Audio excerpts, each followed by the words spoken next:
You're tuned into Inside Lowell. Inside Lowell podcast brought to you in part by Washington Savings Bank, serving the greater Lowell community for over 130 years. Make the switch now to Washington Savings Bank. WellPoint. Unicare is now WellPoint. New name, same commitment to Massachusetts. At WellPoint, your whole health is their whole point. Boston North Company, offering a wide variety of business solutions to help restaurant and retail clients save money. Boston North. Mahoney Oil Company, providing warmth and protection to families in Greater Lowell and Southern New Hampshire since 1925. That's Mahoney Oil. Francis E. Preventia Insurance. For auto, home, business, and life, trust the agency Greater Lowell has counted on for more than 40 years. Francis E. Preventia Insurance. GoPuff. A grocery store right at your fingertips. Use the code Lowell20 to receive $20 off your first order of $21, plus free delivery. Download the GoPuff app or visit gopuff.com today. And by the Massachusetts Pirates, bringing all the hard-hitting action and excitement of arena football to the Tsongas Center in Lowell. Get your tickets today by visiting masspiratesfootball.com.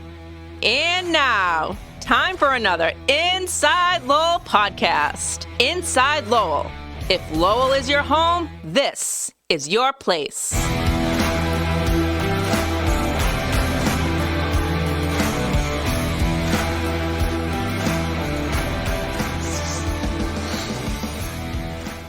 Hello again, everybody, and welcome to another Inside Lowell podcast. I am your host, Teddy Panos, coming to you from the WellPoint Studios here in downtown Lowell.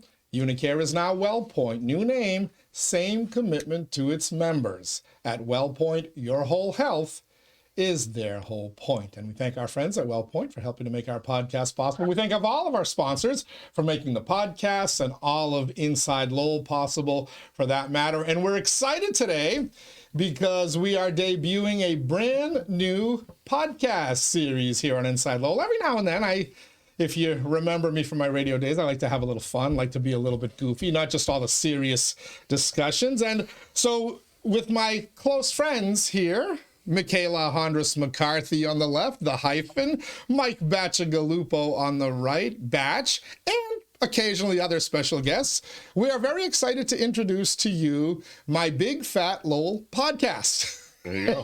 A look at the world through a Lowell lens, where basically it's our way of making everything fair game. Instead of just shitting on Lowell and Lowell things like we tend to do in our pod squad, now we look at around the world, because the world is not disappointing nowadays. It feels like it's in flames, and I think we need to talk about it here the way Lowellians talk about things. And I think it's good for us to have a safe place to talk about the world without being scrutinized. I like it. A safe space to talk about the world. Because we haven't lived in other countries. Yeah. So according to the people. Oh, no. You still have not let that go, have you?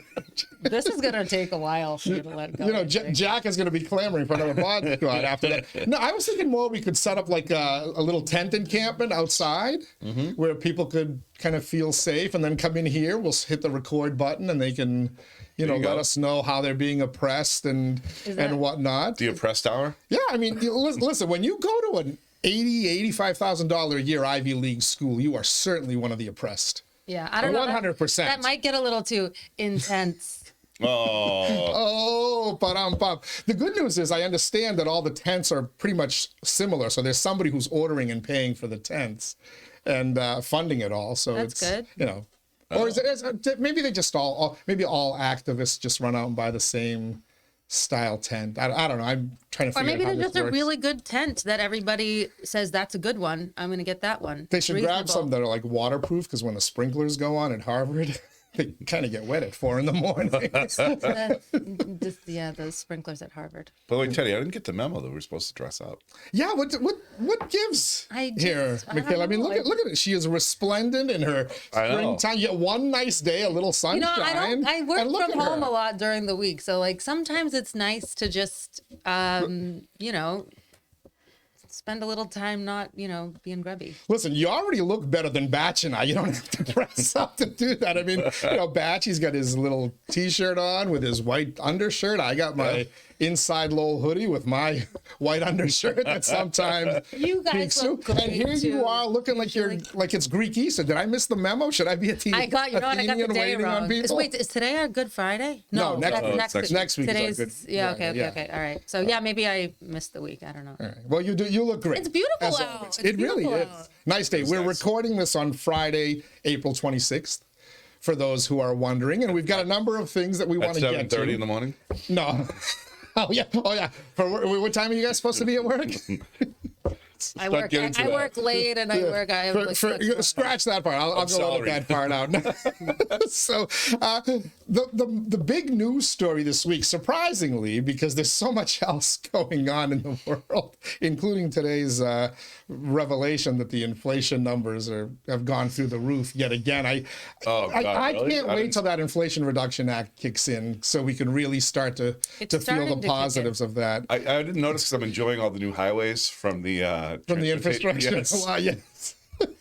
These things take time. You guys. It's been 3 years. I will say it was a weird thing to call the name of the Inflation Reduction Act it was interesting. Yeah, it's a giant spending bill. Well, it's the same way as calling the green energy bill, which really had very little to do with green energy and everything to do with lining the pockets of those who are in government and those who are their preferred contractors.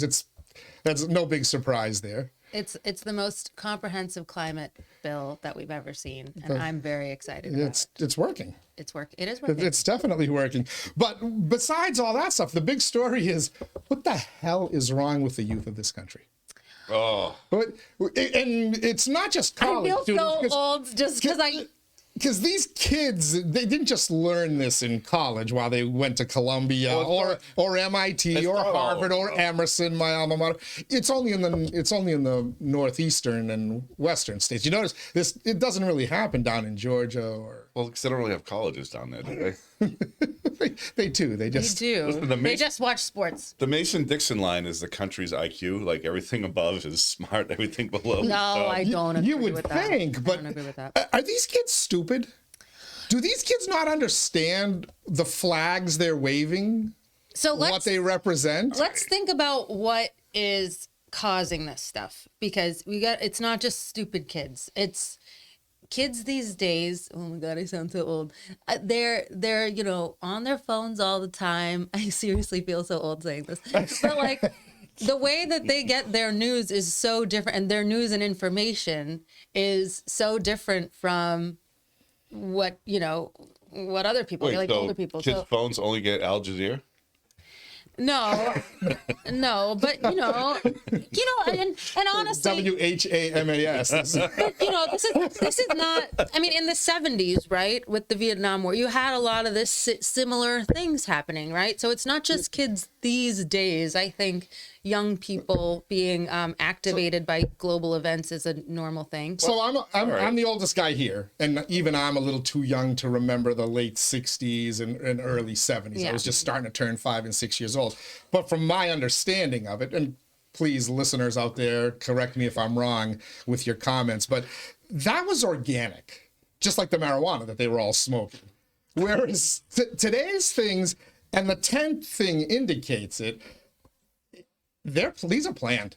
These are planned. These are organized. What do you mean by planned? Like somebody is funding them.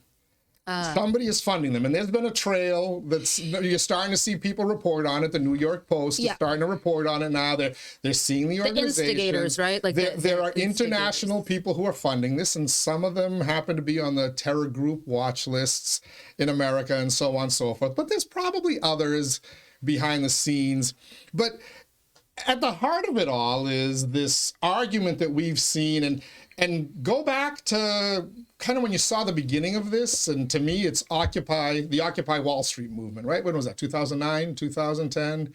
And then it was I think that was a little more organic, though. And then there was a huge recession. There was a huge recession. Yeah, and then you had all those bailouts. That one made sense a little bit. But you started to see people camping out in tents. But that wasn't college. Started to see the same kind of signs. These aren't necessarily college kids either. They're taking place on college campuses.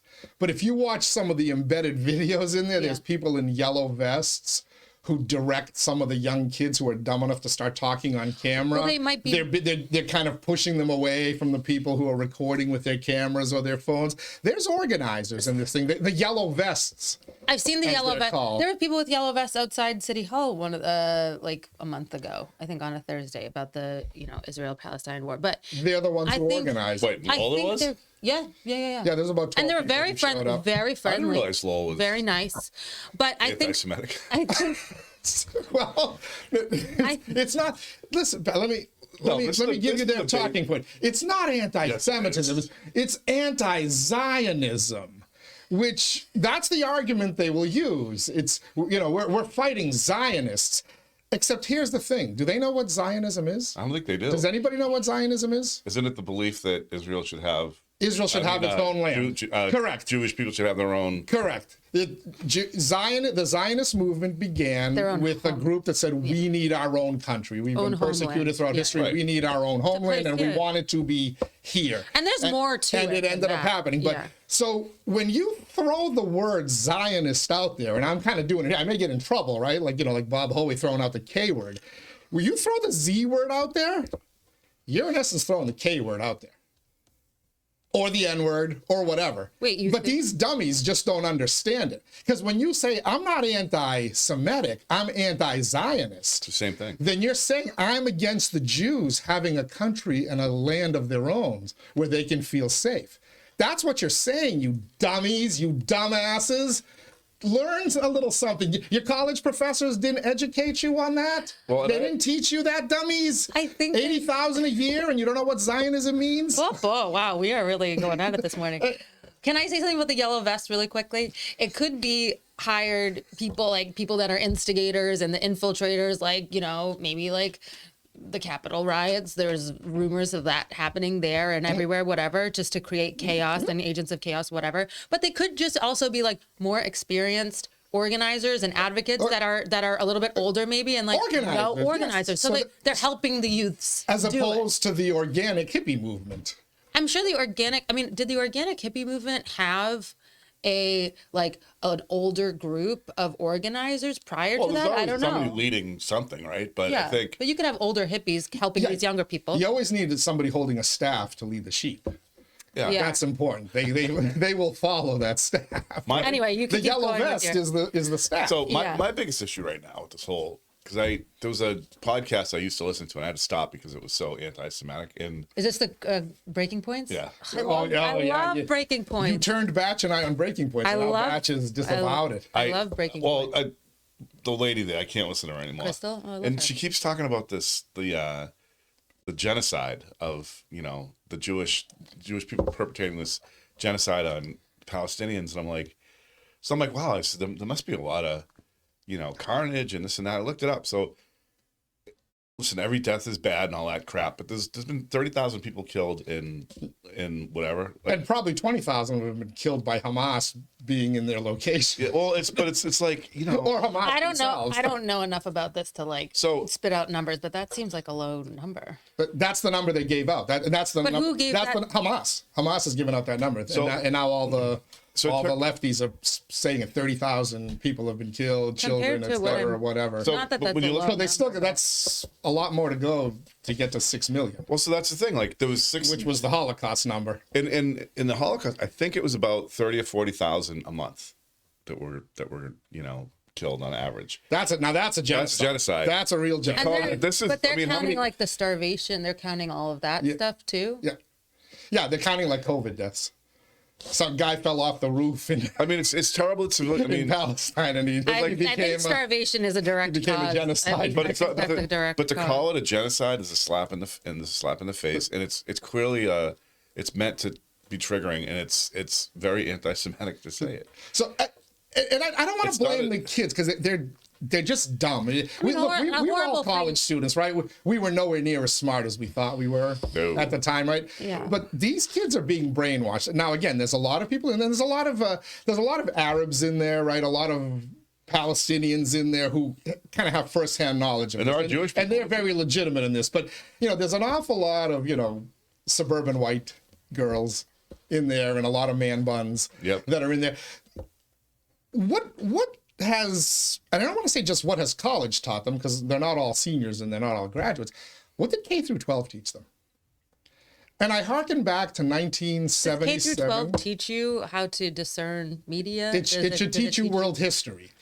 And I will tell you that 𝒍𝒂𝒂𝒔𝒕 Middle School, 1977, 1978, there was a period of time where drawing a swastika, you know how you doodle in classrooms? Doodling a swastika was the thing that was happening. What? In our classrooms. Listen, I'll be honest with you, I saw it. I used to watch the Three Stooges. They had their episode about Moronia, and their symbol was a kind of a little twist on the swastika. So you see them pop up, you start doodling it, whatever. And then somebody put one on a blackboard. And I remember Mr. Baker, obviously he was Jewish, and he was very hurt, very emotional. Oh, no. I remember it was in his classroom, and he sat down and he explained to us the history and the meaning behind that symbol. And it was the first time I was introduced to it. Wow. And even then, when I was an asshole then, I'm an asshole now, but I had some kind of a conscience. I'm like, oh my God, we had to write a paper on the symbolism and why it's not a cool thing. Good for that teacher. Good for that teacher. It was either the following year or it was later in that year. I don't know I can't remember if the swastika thing happened in 7th grade early semester or 8th grade early semester. And then in 8th grade, the spring semester, we had a world geography class. And I remember Mr. Phelan. And he dedicated a month, 5 days a week. Did anybody ever pass his class? I did. It was Sorry. It was 5 days a week for 1 month on the Israeli-Palestinian conflict.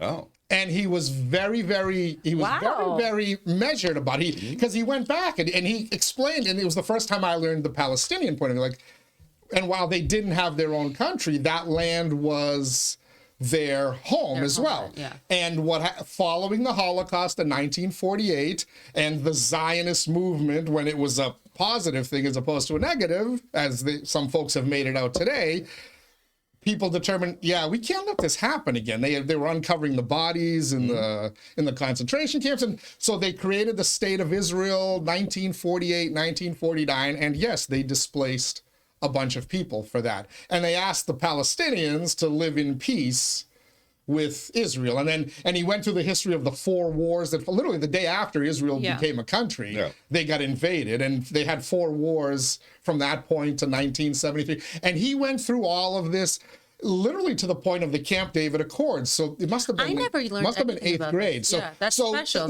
So you're younger. That's the point I'm making.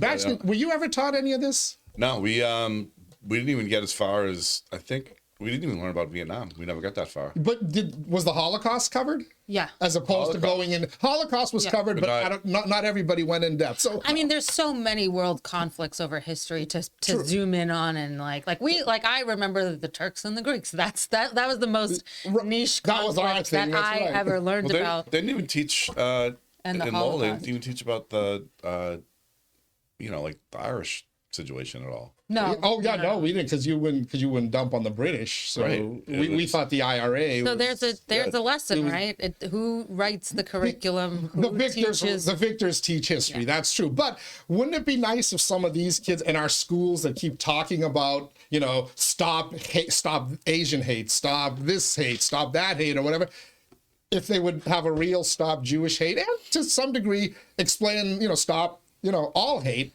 But explain that, do exactly what Mr. Phelan and Mr. Baker did for us and taught us the history of that. Who would teach that nowadays? Do you think there's any teachers in the Lowell public schools that have been weaned on academia the last 20, 30 years could do that? It's not on the MCAS. So are you saying that academia is sort of messing up and not teaching?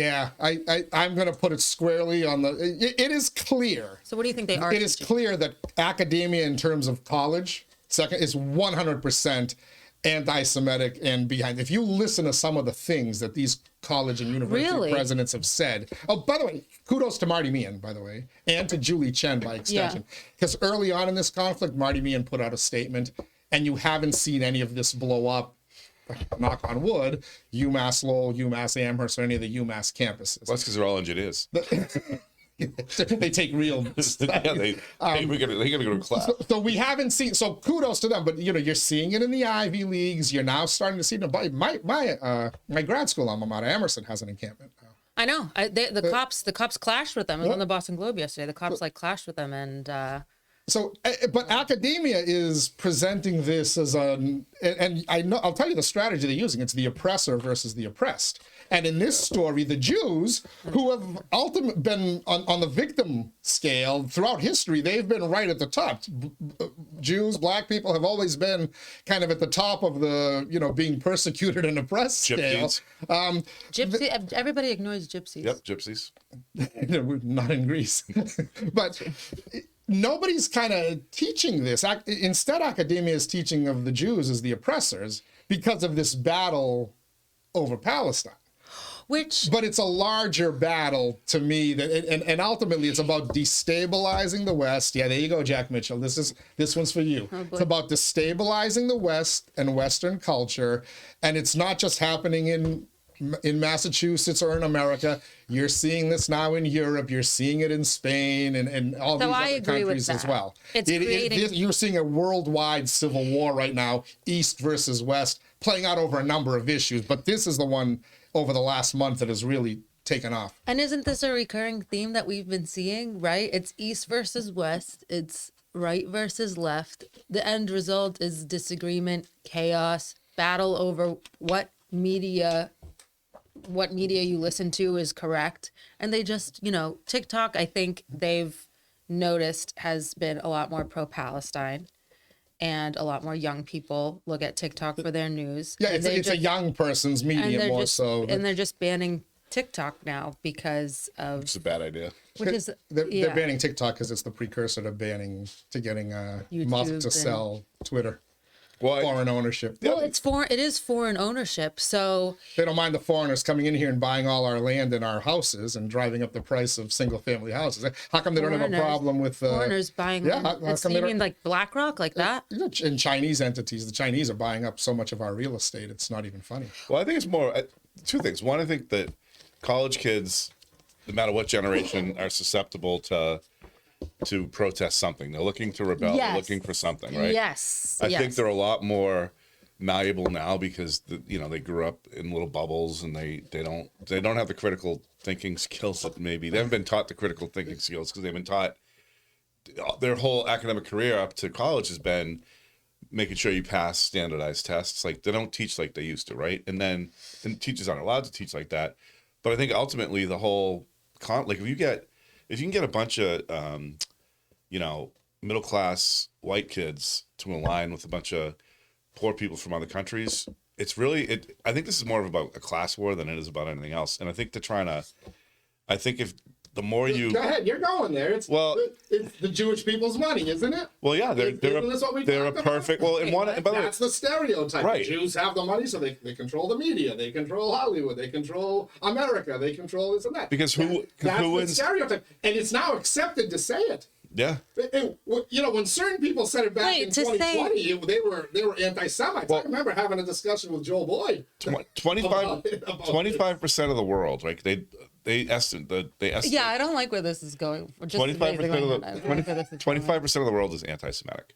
25% of the world. Yeah, I read it. I was reading it on. It was on a Jewish Justice League or something or whatever it was, and they were saying that, like, from combining studies and this and that, when they look at it, it's like 25% of the world is anti-Semitic, and I think that the narrative of the Jews control this and the money thing, it really plays into this class war that I think they're trying to set up, because I think the powers that be, I think they want us just sitting around being fat and taking subsidies and buying shit. And fighting with each other. This is about fighting with each other. This is about fighting with each other. That's what I think. Who wins in chaos?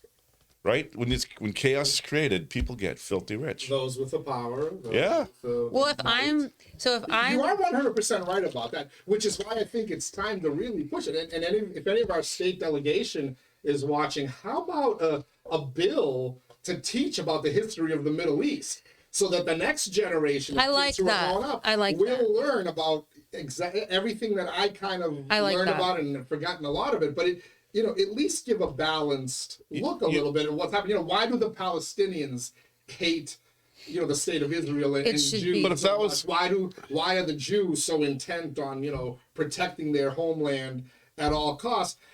And you gotta again teach about the Holocaust. I thought we were teaching about the Holocaust, right?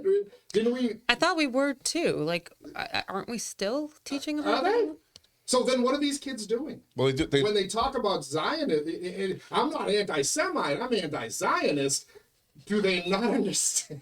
So I don't- Came about because of the Holocaust. No, because you got like when they teach. First of all, the problem. One of the problems is all the textbooks are made in Texas. But the other thing is like the. And who's the textbook guy? It's what's her Isn't name's it, Maxwell's dad. Yeah, Ghislaine Maxwell's Yeah. dad. But that's a whole. We went down that rabbit hole on our thread. But Who is Jewish? yeah. Coincidentally. I think I would if the Palestine, Jewish thing was a third rail, even if they taught just any conflict, right? You could look at any time there's been a conflict between two countries and examine it and have to explain the position from both sides. That would be very educational for kids, so that when something comes up, they would know that to There's look two at there's two sides. Every conflict Yes. is One man's terrorist It would is be- another man's freedom. like And that's the I don't know. nuance. I don't know how you could justify Pol Pot. But like if you looked at like what happened in Cambodia, you could see like Yeah. how did the U.S. like it goes way back, right? Like But then we would have to admit wrongdoing on our part, Well, and that's true. that's There's a a lot of- no-no, there's a right? lot of- That's a no-no. But I would say, let's just take the baggage. This is not like the baggage from both sides, the history of both sides out of the equation, and our own personal views and what we've learned up to this point. I mean, at the end of the day, like there are atrocities happening. And there's always atrocities happening around the world In a different. war- There's always, In a war, yeah, they have. right. And it's wrong. No matter what, like what's going on there is people are suffering. It's horrible. It's wrong.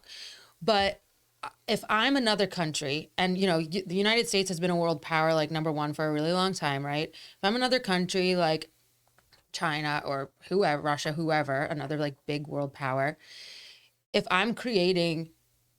if I want to like bring the United States down and become number one, the way I do that is by chaos. You're getting warmer, Mikaela. Yeah. You're getting So it warmer. doesn't You're getting matter. close to the target. Right. So it doesn't matter at the end of the day, like it does matter, like the anti-Semitism, anti-Palestine, pro-Palestine. At the end of the day, the end result is chaos. These college students, instead of sitting and learning and becoming, educated and going to create income for themselves and have great jobs, they're sitting around arguing and no direction, Loathing maybe. their country, No, yeah. Instead of saying we have warts, but we're This is pretty the good. way. If you look at history and what a really evil regime. Well, I mean, college students they're used and turned into agents of chaos. And when you look at what happens, like all those hippie kids in the '60s, they were the yuppies when they grew up. There's some like the hedge fund people, like their values when they were in college turned around so much, and they became some of the greediest mofos around. Oh, it depends. You can't make that whole generalization. When you look at think of the wealth that generation, they were frauds. So there's an old saying: if you're 20 yeah. and you're not a liberal, you don't have a heart. If you're 40 and you're not a conservative, you don't have a brain. Yeah. It's the old. So okay. So the What moral was of that big this. fee? I don't have either. The three of us. I think- waste product. I think the moral of this story is go to a vocational school. Oh God. Well, I just, Become an electrician. I think the moral of the story is kind of what you said, Mikaela. And take this issue and then all the others that were divided over greatly. Like who's winning over this division? And then the other moral is we need to go back to kind of teaching a little bit and having a little bit of pride in who we are as people, as a country and whatnot. Again, Admitting our wrong- acknowledge the warts, admitting the wrongdoing, acknowledge yeah. our warts, but realize, okay, but we're not living in caves. And while we've committed certain sins that, there are countries out there today that are committing genocides. There are genocides going on across the world. Oh today. yeah. Like real, Uh-huh. like And who's legit ones. and look at the form of government that's committing them, and look at the form of government that's committed them historically. And if you're here in America today and you're espousing those policies, while at the same time, to the Southeast Asian population in Lowell, you disavow communism. Well, then stop those of you who are espousing Marxist policies in America Stop espousing them in Lowell. Stop espousing them in America. You don't know you're doing it, but you're upset about your political opponents being imprisoned and persecuted in your country, but you're cheering the guy who's got 12 different trials going on right here, right? You realize his backers think he's being persecuted. Yeah. Right. So what's the difference? The establishment can spin the narrative any way they want, right? The winners of history can spin history any way they want. And they have. That's the way it is. The winners of elections can spin a narrative any way they want, but you've got to be able to think for yourself a little bit too and say, well, wait a minute, I've seen this show before. I've seen, and what you're seeing on the college campuses today. We've seen this. We've seen this campuses of Germany in 1933. If you were educated about that, if you were taught about that, you would realize this is exactly what they did in 1933. And at the time, they burnt Jewish books, not Jewish flags, or yeah. History repeats they burnt them left to right. History, right. So that's history repeats itself.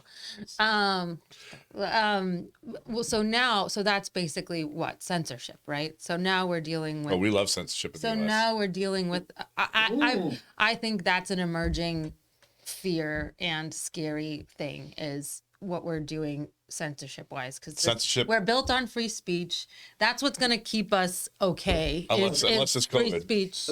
A town square of ideas, and talking and not living in your own little bubbles of thought. And then you democratically hold elections, and whoever wins, reaps the spoils of that victory, right? Yeah, I do understand banning. Like, I can see both sides of the TikTok ban because it's a Chinese, it's a Chinese owned, behemoth that's sweeping the nation, and so I can kind of see it, but it does scare me. Like, are you going to use that as a precedent for banning other things? How about so we saw the United States government spend untold billions promoting big pharma, right? And they still do to some degree. Travis Kelce with the Pfizer, $20 million. I still see Travis Kelce. Those ads are not paid for by big pharma, who every lefty in the world. No, they're paid by us. Wear a mask or get a Fauci ouchie hated big pharma. Suddenly they were making trillions in profits for big pharma. But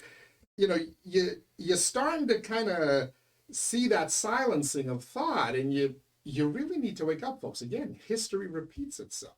Pay attention to what's happened throughout the world when an oppressive regime takes over. They start to silence it's dissent and opposition. And it's a small thing, but like Lee Gitya, right? He's been banned. IBEW 2321. Yeah, sponsors of InsideLowell. Yes, digging holes and climbing poles. But Lee's the best. He gets banned from Facebook. Wait, he does? He gets put in Facebook jail all the time. By the Facebook? By the Facebook, yeah. And some of it was during the some snowflake will file a complaint and Facebook will uphold it. There was like something from years ago that came up. Get banned from Facebook? Well, he gets put in jail for a while. Like he can't go on and do that? Yeah, they freeze your account. They get certain levels of punishment. Ooh. And at the end, they shut down your account. And a lot of it has been like, when it was really scary, it was bad. This was a while ago. This is pre-COVID, but like during the strike, there was a lot of times he got like. For what? Like, where are there examples of like what he was union saying? Organizing? Really? Yeah. But they won't term it for union organizing. They'll term it for spreading misinformation or disinformation. When you hear that word, your antenna should go up. Censorship is coming. Yeah, because we had the "Unfree Lee is un-American to me" campaign.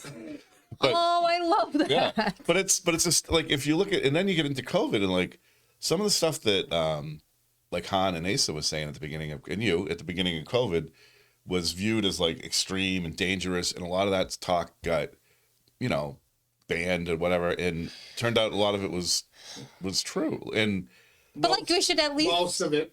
But you should have at least which, by the way, might get this podcast taken down off YouTube. Yeah, seriously. for dumping on the Fauci ouchie and I mean, it's COVID narrative. Where like people think like this. Oh, we're gonna have like censorship is going on right now.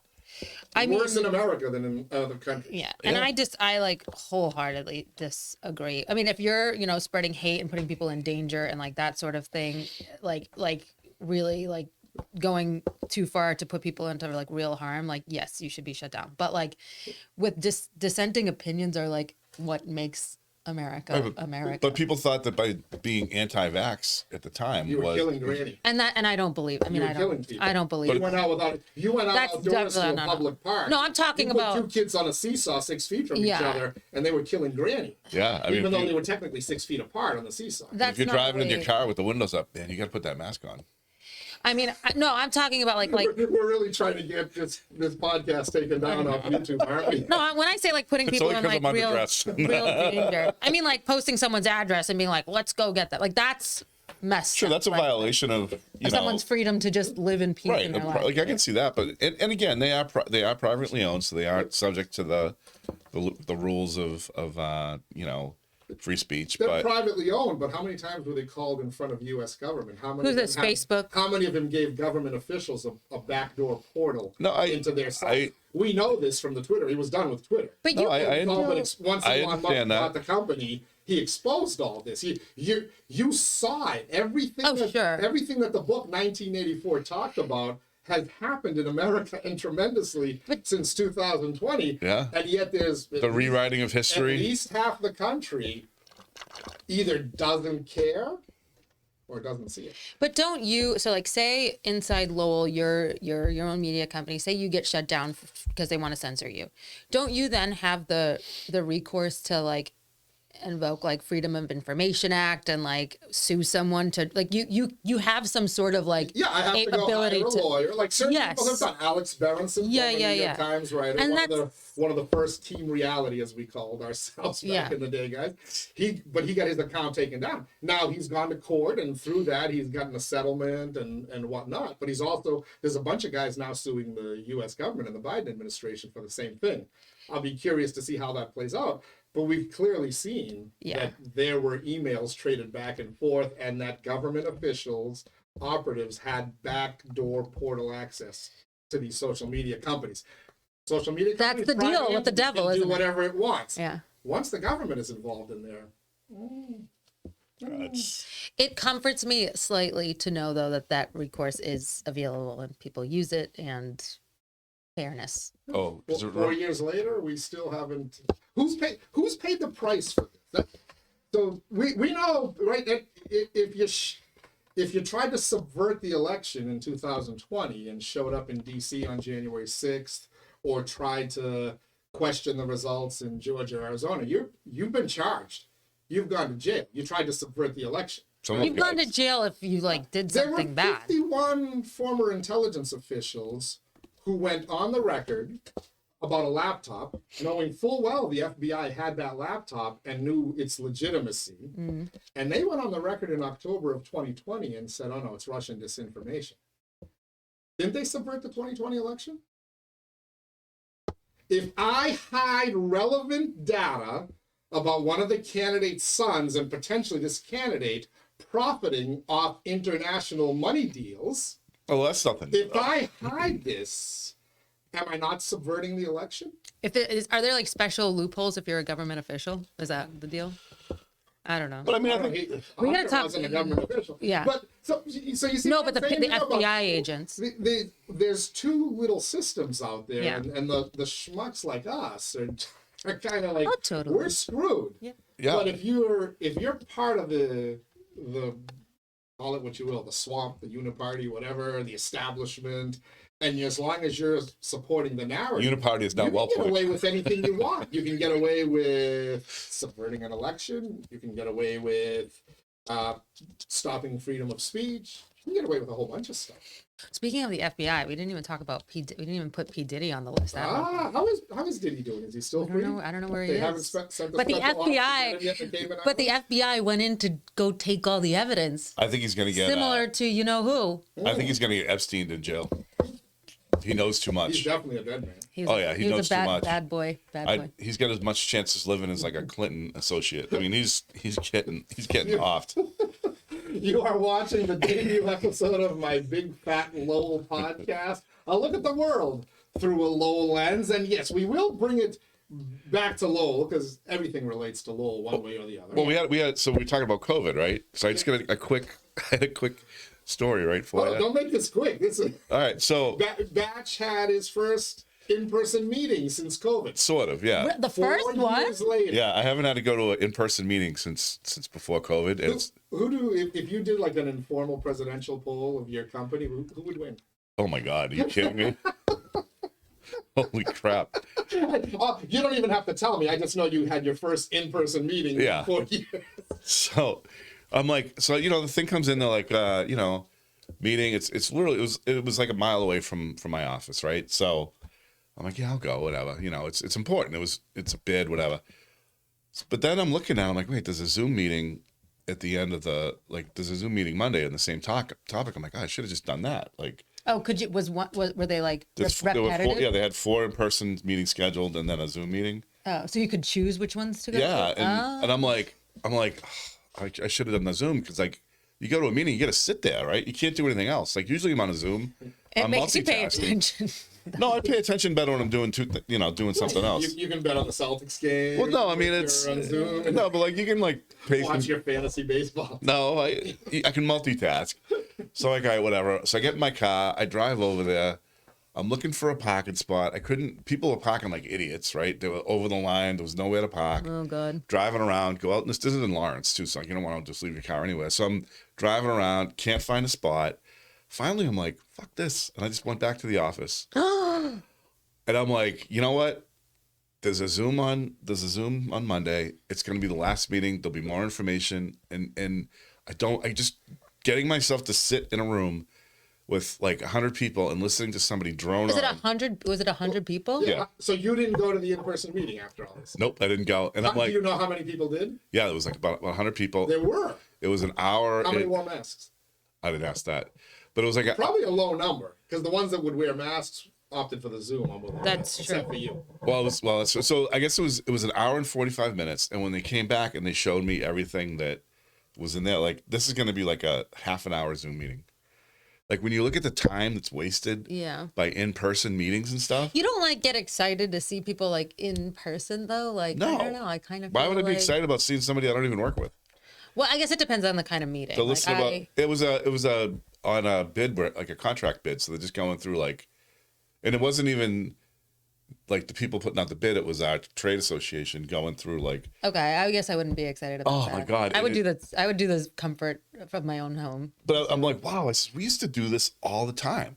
We used to go to these meetings all the time for everything, and just how much time and gas and just driving around, time wasted going to stupid meetings when you can just sit at your desk, watch it, and get shit done at the same time. Yeah, but I'm with Mick, though. There's something about being in person. The meeting is better with person. You get more like creative things happen. It depends. I think a meeting of up to 20 people in person, or maybe even 30 people in person, is good. Well, this is like a lecture, though. So a lecture, I don't know. It depends. So basically, what you're saying is if you're engaged in the meeting topic or Yes. the people you're meeting with, in person's the way to go. If it's If you really don't give a It depends, yeah. You want to goof Yeah. off, space off, No, go, but like- turn your camera off and go to the bathroom or whatever, then Zoom is 100% Well, valid. no, because like I can sit there and enter bills and listen at the same time. Like, But that's because you don't have to really be engaged in the subject matter to the point where you can't do something. Like if you really want to really learn about something and really pay attention and meet other people that are also interested in the same thing in person, like if you wanted to go to a betting convention and you wanted to talk to people about sports betting and stuff, you'd probably be excited about that. oh yeah, but this is there was probably about 5 minutes of this whole thing that would have been of use to me. Well, that's the problem with the meeting. It's the subject matter. But that's not how all the in person. This is how we used to do. This is how everybody used to do business before COVID. The best thing about COVID was that you can do stuff from remotely. And I saw there was a somebody did not a poll, but they looked at what was the number one mover of technology in the last 4 years, and it was the COVID. CEO or whatever. They had it in a little bar graph, and it was all COVID. Nothing would have changed unless we had COVID. The best thing about COVID was that we don't have to do things in person. Almost like it was intentional.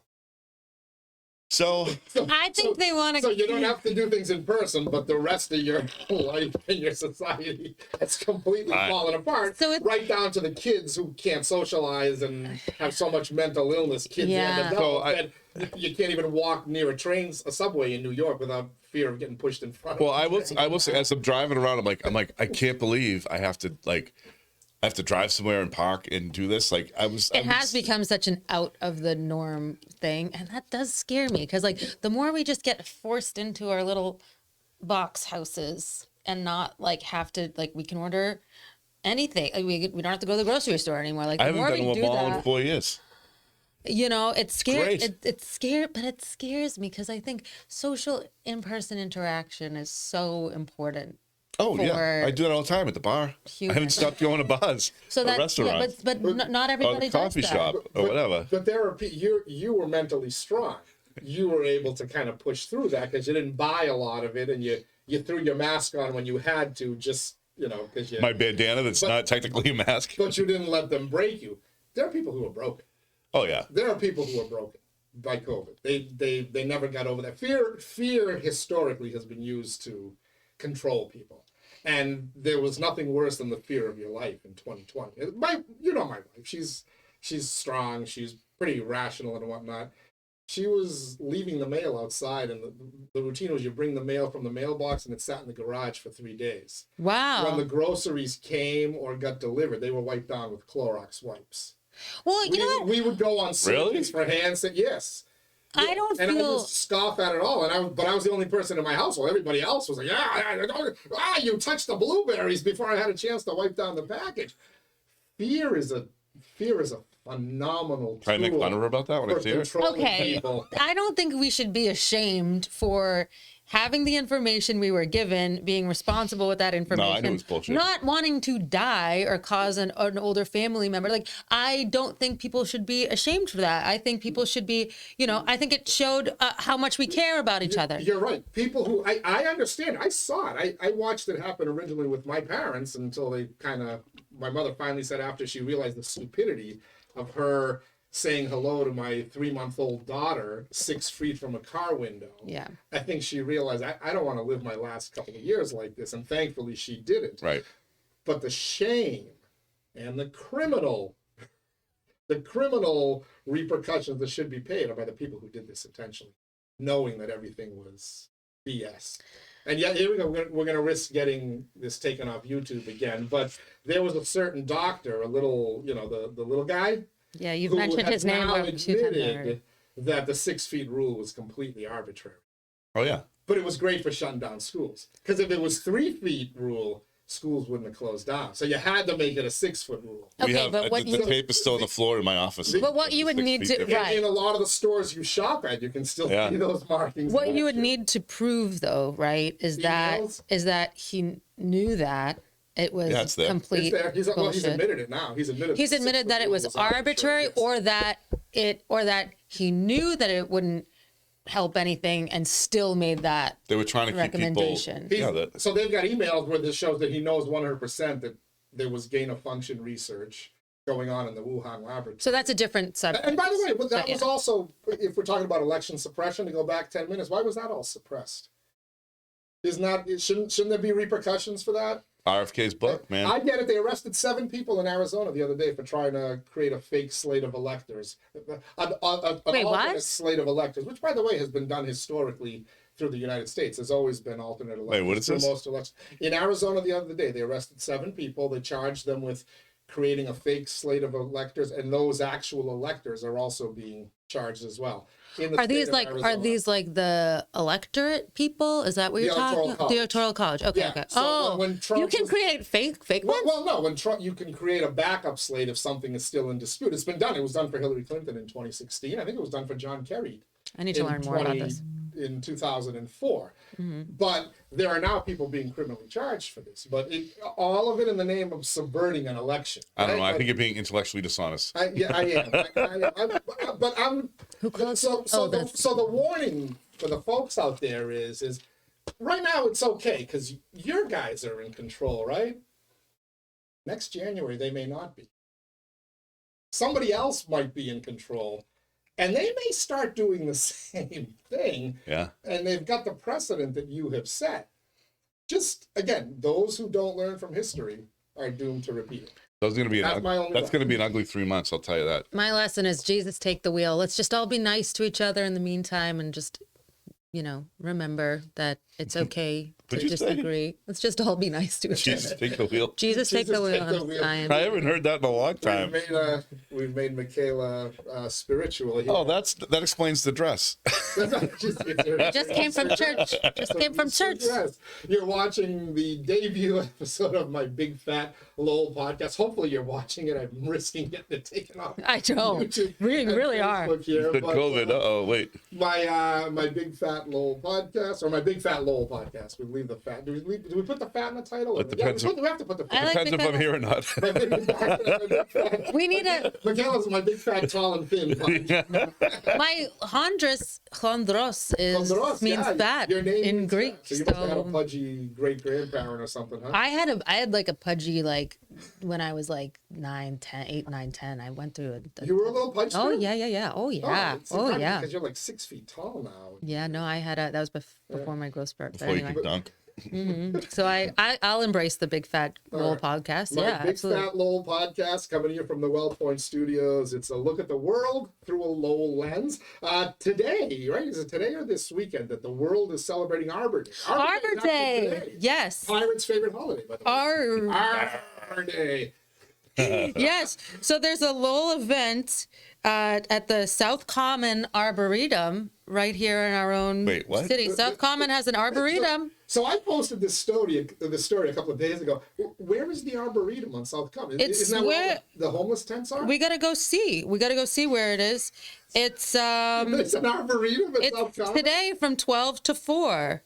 Stop by and share your thoughts on what's next for South Common and celebrate Arbor Day. Yeah, it's kind of a creative, basically I love that. public, policy. So I guess invitation. So what I saw love online it. is that they made it's actually kind of nice. They took, because it's Arbor Day, they made a Sharps disposal box out of wood for the people in South Common. Where is the Arboretum at South Common? I think it's to Is that just the trees? There's Is that a trees. fancy way of saying it? Arboretum is The bunch of trees. trees Yeah, that yeah, are yeah. on the hill. You Yes. see them on Thorndike. so you can help tag the trees and share thoughts on what's next for Why the are we future gonna- of this beloved park. Why are we going to spray paint trees? Tag them. Oh, Mark, yeah, Mark, what kind of trees? Oh. Not with graffiti. Oh, no, that- no, no, not no, that no. kind of tagging. No. We don't tag trees. No. Do you know if you go to the Lowell Cemetery, all the trees are they're all labeled? Are they? Yeah, I love that. yeah. I gotta go see that. I'm learning a lot about trees this year. This is my year of learning about trees and Oh, yeah, birds. your friend there. Yep. You better embrace them.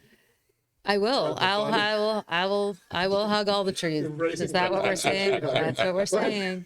But at the rate we're switching everything to paper nowadays instead of plastic, there's not going to be a lot of trees left on this planet. You know what? The paper's replacing the paper we don't have to print out for in-person meetings. Oh, that's, there you So go. we're There you just go. repurposing. There people- you go. That's good. Does it drive I you like the way crazy? you Thank you. rationalize. People print stuff out of my office, though. It drives me crazy. Drives me insane. Not their paper.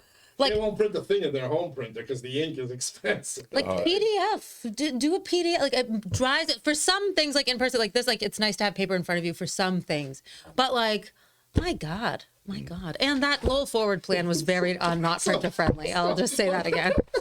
People print things out at the office. I'm making fun of them as I print this out of the office. No. Danielle, this is your paper and your ink.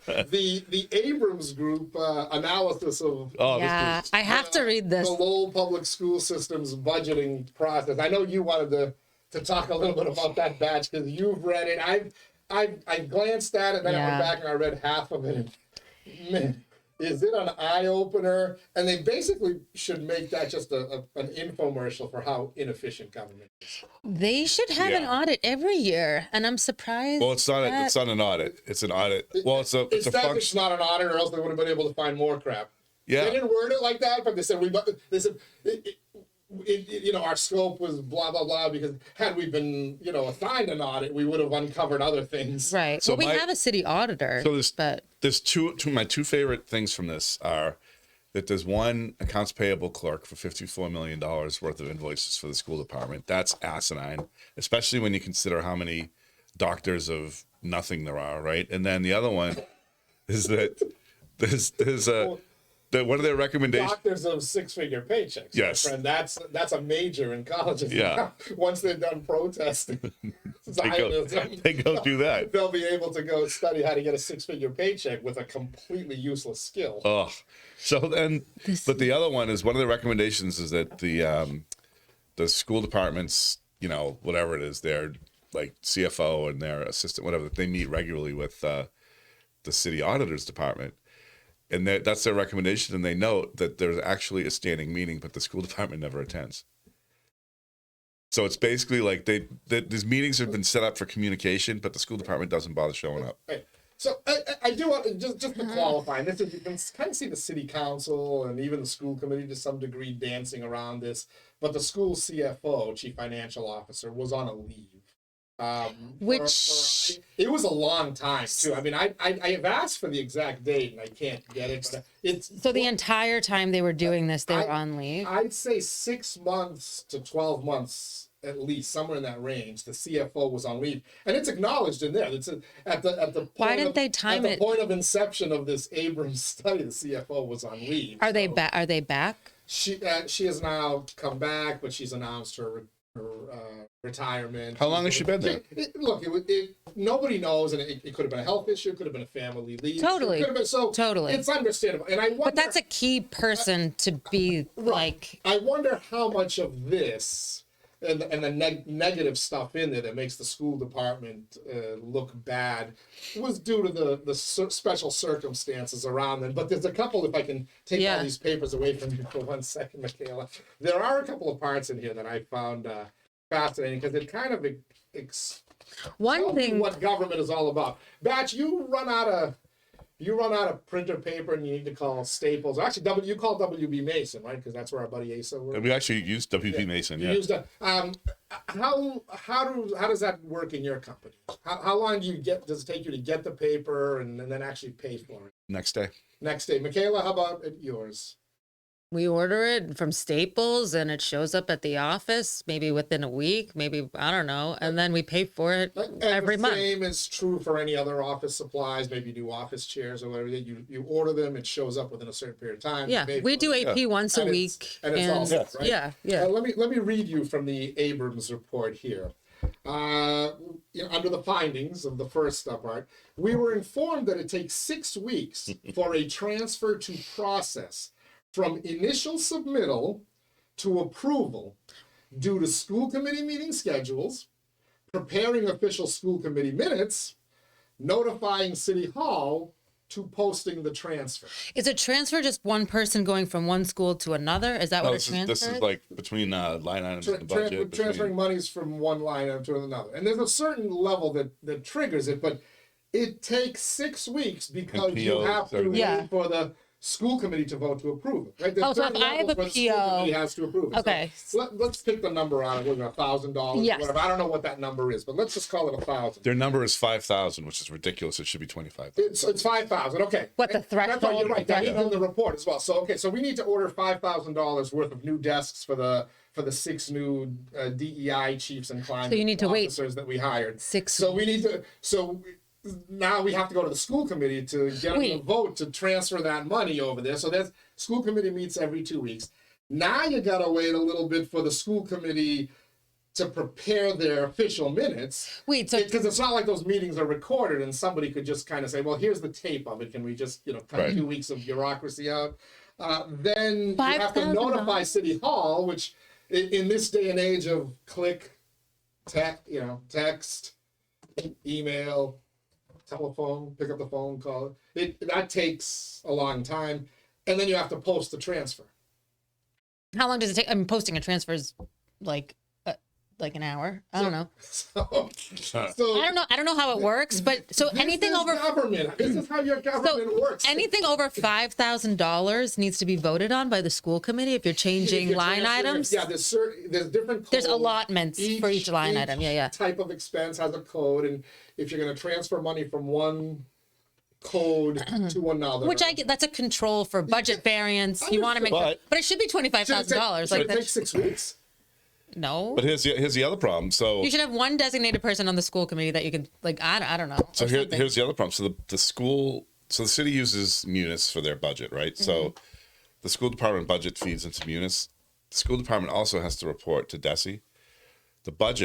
The budget information outside of the personnel stuff usually doesn't get into Munis until well into the fiscal year. It takes a while to get a budget in, but how long is a while? Like 6 months? 6 months is too much. I mean, I don't forget what they said. I but say like, 3 months is because everybody's doing lots of stuff. I get it, but if you want to do actual to budget reporting 3 months into the year, you should be able to do that. and they don't enter actual budget information to the school and to ΔΕΣΗ either.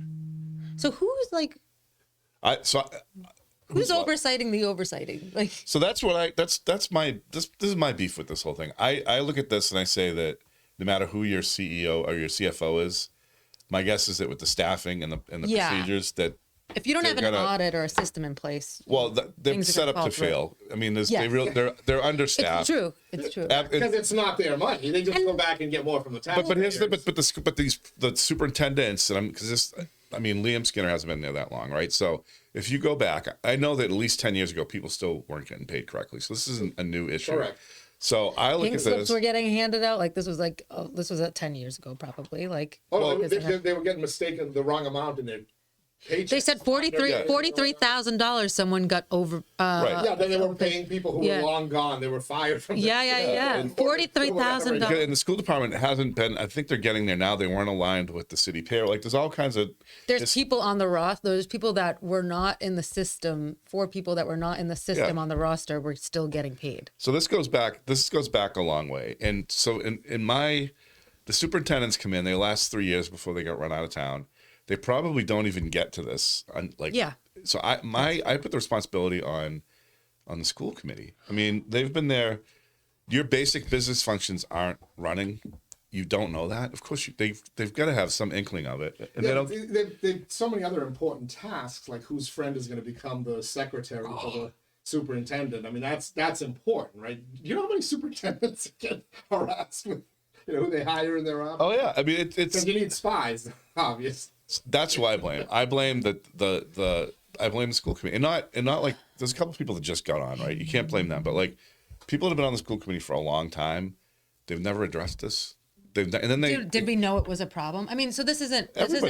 Everybody knows. Is there like lots of like misappropriation of funds? Like, because like Lowell is not by itself. Like Brockton just had a $18 million deficit in their budget that like people couldn't really explain. So it's not just Lowell that this is happening. No, it's a system that's set up to fail. The government is a system that's set up. Well, to there's fail, no, or at least set up to overpay. Well, if there's no annual audit, if there's no like annual outside audit, like there's what's the how do you catch this? ΔΕΣΗ only cares about ΔΕΣΗ, right? And the school department probably only really cares about making ΔΕΣΗ happy because that's their major funder. Yeah. And so in the meantime, the community's taxpayers are getting screwed. And the students. Some interesting things I highlighted here. The result of this inaction is a delay in paying staff, a misallocation of salaries, and a delay in purchasing needed school supplies for the beginning of the school year. And that could also explain, between that and the CFO being out on leave, it could explain why you were shifting so much money from one account to another. But this has been going on for years. You're trying to get it done quickly. This isn't new. But this part jumped out at me based on a Facebook post I'd seen where elevators became a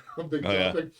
For example, the school department could not get elevators repaired because the budget was not set up timely. Is that like an ADA issue? That's like ADA compliance. Could be, but elevator repair was another thing. You could staff if you got rid of one of the doctors, you could probably add another AP at least. Real doc, like Dr. Jill Biden or Dr. my doctorate physician, Dr. No. Get rid of one of the doctorate people, right? Or one of these, the fake doctors. Get rid of one of the not fake doctors. Let's not diminish people's education. Well, get rid of one of the fake.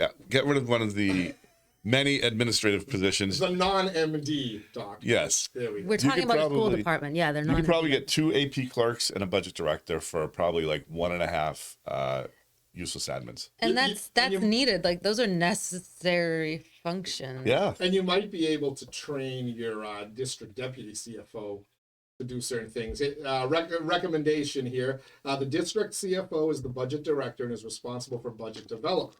The district CFO must empower the district deputy CFO with full knowledge of the budget development process and inputting the budget into Munis.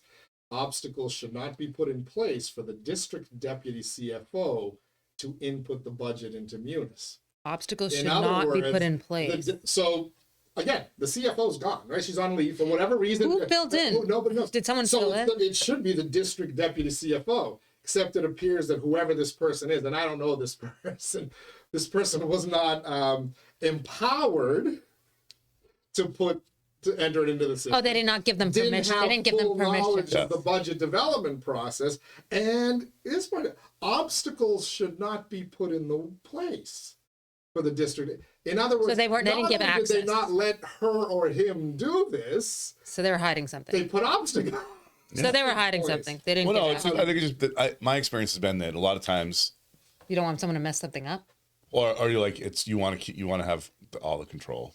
You don't want anybody else. You make yourself An underling who knows how to do your job is your eventual replacement. Yeah, and maybe sooner than you're ready to go. Right. So, like, I know, like, I'm proud of this. I'm pretty sure that if I left right now, there's only a few things that people would need to learn. Like, the people under me know, like, they know everything I do. That's awesome. I wish I could say that. Yeah. Yeah, I won't give away the passwords to all the Athenian Corner accounts because otherwise I'd be gone. My father would fire me, so I don't give them the passwords. But to me, this I give whoever instituted this. Yeah, I was right? going to ask. Was this a school committee thing that they? So want? it looks to me like that Liam Skinner asked for this, but I'm not sure that's true or not. But like, good for them for doing that, because the other thing too is like, if I was the new superintendent, I'd want to see what Joel Boyd spent on extra doctors and tight shirts. Like, it's just kind of like, you know, he added a lot of Where's the line item?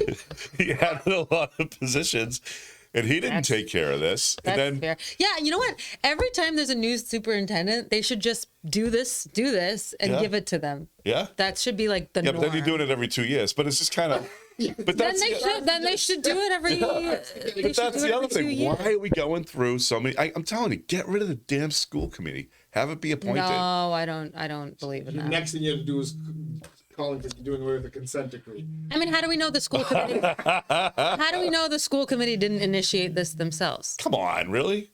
Yeah, I that would be a thing. When that it I came would up when believe it came up in the meeting, right? Because this came up, they just Weren't they trying to do this They for a put- while? the school committee. Yeah. I don't know, but they didn't discuss it. They're like, oh, we'll send it to the finance committee. Well, they finally get to this after the human resources. It just came out April. Which It just was came more out April important, 10th. right? The human resources audit was more important than the fact it takes you 6 weeks to pay a bleeping bill. $52 million.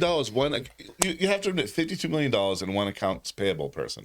It depends on the like if it's $52 million and there's 52 $1 million things. I know that's not. Then it would depend on the think- volume, but that's a huge number for one AP clerk. They mentioned the in my volume in there, I think, and it's the volume is voluminous. It's a lot. opinion. Yeah. Then voluminous. Oh, thank you. Voluminous. Wait, isn't that a Greek name? Voluminous Papalopoulos? Did we get it all off our chests for today, folks? I just want to say, so. I do want to say one thing though, because Just one? a couple, Say a but couple. Come on. So- You've been threatening to write a real deep dive into the school department and the school committee. Go away, and the LRTA. We can't forget about the LRTA. We got to do Yeah, that. you're the LRTA, I'm the LRTA, yeah. investigative piece. Yeah. You're the school department. so what piece. I see right now on the city side, right, is that with the district councils, even though they're all fighting with each other, which is wicked annoying and counterproductive, but with Chipper in there, like, I can see things are changing. I think they're going in a positive direction, right? Then you look in the school side, it's just the same old stuff. And I'm hoping that, Superintendent Skinner gets to stick around. And I just hope that the school committee just like leaves him alone and just gives it some time to work out and get to some of these problems. Cause like, this is taxpayer money. These are kids. And they're inept at doing business functions. They are like. Is this prevalent on the city side too? Like, how many weeks does it take to get a bill paid on the city? Because I'll speak from personal experience. It's getting better. We got a request denied. The Sustainability Council got a request denied, and nobody knows why. So it's like there's bureaucratic stuff going on it's everywhere. bureaucracy. I don't think it's in terms of the delay. There might be other reasons for ineptness, but in terms of the delay, they spelled it out for you. Well, you got to wait for the school committee to meet, and then you got to post the minutes For $5,000, that's horrible. and then you have to notify City Hall, and then you have to do the posting. Can we cut out some of that? But they can get around it. Right, by transferring things. Well, by the way, there's a thing from different schools or different departments. There's a thing in there too that says the procedures that they're using don't follow the procedures that are written because they haven't changed since 1978 or something like that. And there's no written that nobody was, when asked to produce those procedures, was able to produce them. So nobody kind of has them. So I guess it's passed on. This is how we've always. But I know that DEI and climate change are very important to school functions. But why are you hitting them? well, I'm just saying, like they have a climate officer for the schools. I mean, come on. I don't know who it is. I'm sure they're lovely, but like, fuck's sake, can we get this shit straightened out? Like, can we do this? And I will say, we can have both. There should be an AP. There should be more than one AP clerk. Right. For sure. But I mean, where are the priorities? Can we get the basic business? Can we get the budget into the budget? You know, Nobody cares about accounting enough. I know. Nobody cares about accounting enough. I think that's I think that's, you know what? That's true. Like that, it really matters. It needs the taxpayer dollars. Yeah, but they don't. They've already taken care of the important stuff, and that's the kids' education. Didn't you watch the city council meeting the other night? Everything's fantastic. The consent decree fixed it all. Oh yes. Lowell Public Schools sucked up until 1989, and now suddenly everything is wonderful. Everybody is equal. Everybody is learning.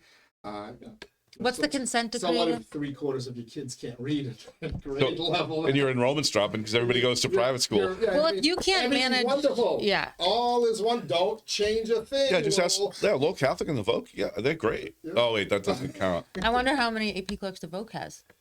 Oh, that's a good question. We should ask. Oh, I will ask. I'm gonna find that out. We get your school committee member. Oh, nicely done. knows. But I will say, I do have a positive Lowell story. All right, let's end this on a high note. Lowell is So, very positive. We've really been negative. No, we love No, so there's Lowell. a positive Lowell government story. So, Okay. you know the 3 ABCs that we have to file every year for every town that we're in, so we don't have to pay the property taxes or whatever it is. The 3 ABCs. The 3 ABC forms that we do. No, but Okay, so you got to file this form so you don't get charged for some kind of tax, whatever. I don't. yeah. Anyway, so I have to. Oh, is this the? I think I know what you're talking about. So I have to send them out to like 5 or 6 towns, but I always fill out the form and send it in. You're supposed to send in your financials, but half the time they don't ask, so I just don't do it. I just send it in. Because it's government. It's government. So It's true. it's true. Like I'm like They don't care. The first year I did it, I sent all this information. This is and the property tax thing. Yeah, right? yeah. So the yeah. only town, and I do it as kind of a game now. The only town that called us back and followed up with it Cambridge. was Lowell. Really? Yep, and it's Who oversees that? Let's give them some props. So, which department is it? Probably the every year that I've been there, they've asked for it, right? This kid Ryan Rondo that I grew up with used to work over there. I'm not sure he's over there now, but it was a different Which woman. office is it? Is it the auditors or assessors? I think it's the assessors. Yes, okay. But every year they ask, and this year the lady, not only did she ask for it, she asked politely. I sent her it. It was, however the PDF was, it didn't. Part of it didn't send, right? So she actually looked at it when you sent it. She actually, because the Form PC is at the end, and so it wasn't. Oh, they asked for your Form PC. Yeah, and so they really took the time and they followed up, and this is all within, I didn't respond to the emails because I was busy, but and I finally get it all done. But they were polite. It happened fast, and it was taken care of in a very professional manner. And they're the only town that followed through on all the steps, and that was Lowell. There you go. All right. It was really good. Positive about That's Lowell very Government. positive. We love that. Shout out to the assessor's office. They did a hell of a job, and I was like, oh, look at this, it's Lowell. Which towns don't bother asking?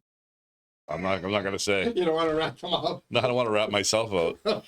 Now you just created more work for yourself in person to boot. Well, I'll just forward that email. I'm like, from Lowell. They says no, but there's a lot of good government going on in Lowell, just not in the school side. All right. Mikaela Hondros-McCarthy, Mike Batchagalupo, Batch. Oh, and happy real Easter to you too. Next week. Soon, yeah. Cinco de Easter. Yeah. We're gonna celebrate. You guys had Cinco your de dress Derby. rehearsal for us on March 30th. So Yes. we get the real Easter coming up. Yep. So thank you Christos for joining us Anesti. here in the Well Point Studios. My big fat Lowell podcast. Let's make this a regular thing, right? Sounds good to me. And let's drag Jack in here for a pod squad too. Just I we think can so, dump yeah. on him. The last time we broke him. No, yeah, we might It have. was good. We might have broken. Listen, I appreciate Jack's views on things. I really do. I do. Totally. I love As a it. rube, it's helped me. There's It helps me. nobody Oh else my- taking off more than you. So You thank gotcha. all of you for joining us here as well on the debut episode of my Big Fat Lowell podcast. A look at the world through a Lowell lens. Till next time, stay safe, everybody.